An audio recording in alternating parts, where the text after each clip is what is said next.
गोरोन्थि जानो हागौ निमाहा बिनाय थाखाबाय। आं दोंसे खन्थाइ आवरायनो सानदों। खन्थाइनि मुं आयै नोंनि थाइनै आहारनि देन। ओइ अनसुलि आयै नोंनि थाइनै आहारनि देन नांना दं आंहा बिमोनथाय दैमारिया। उदैयाव गुमा गुदिन लानानै जोनोम होबाय नों अनसुलि आयै। फेदेरबोबाय फोलावबोबाय नोंनि अननायाव बे मुलुग संसारखौ नुफैबाय। फोरोंबोबाय नोंनो अ आ ए बि सि डि नोंनि आसि थुनाय थुनाय फोरोंनाय।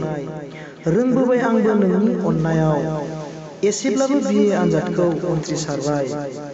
हाया हाया आयै नोंनि बे बिहोमाखौ नोंनि बे थाइनै आहारनि देनखौ हायाखै आं अनसुलि आयै सुख'नो। नोंनि फिसाज्ला बिमोनथाया नाजागोन आं सानसे सुख'नो नोंनि थाइनै आहारनि देनखौ। हानाय नङा आयै नोंनि बे अननायखौ बावगारनो। नोंनि अननाया बिबार बायदि गोथार, गाइखेर बायदि गुफुर गोथार, लैथो बायदि गुवार गोथौ, अख्रां बायदि गुवार गोसो, अराय सैथो गोसोनि अनसुलि आयै।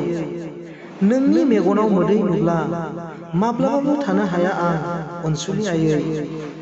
दागाबसै नों मोदै रथ' रथ' नों गाबोब्ला आंबो गाबनो ओंखारो। नोंनि थाइनै मेगननि मोदैखौ सानसे गैयै खालामगोन आं।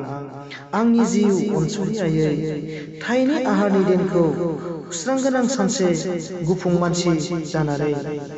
एसेनोसै गोजोन्थों नोंथांमोननि फोथायजाथाव बिमोनथाय दैमारि, भिलेज राजाबिल, पिअ रुपहि, डिस्ट्रिक्ट बाक्सा, बड'लेण्ड।